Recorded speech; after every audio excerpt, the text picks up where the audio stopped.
ฉันนั่งหลังควายสุดแสนสบายเมื่อยามลมพัดมาลงจากหลังควายเที่ยวหาปูหาปลานกเอี้ยงเป็นเพื่อนคอยปลอบควายชาวนาพอค่ำลงมาเลิกไถนากลับบ้านฉันไม่น้อยใจเกิดเป็นชาวไร่ชาวนานั้นสุขสันต์ค่ำมืดลงแล้วเที่ยวแอวสาวชาวบ้าน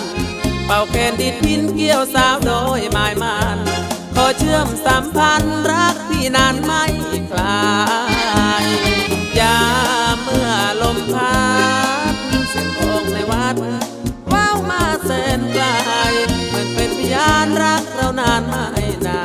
ยคงใจรักเดียวเกลียวรักเคยมอบให้อย่าได้หลอกใครสัญญาไว้ต่อกันขายข้าวเมื่อไรเก็บเงินเอาไว้ในวันเราแต่งงา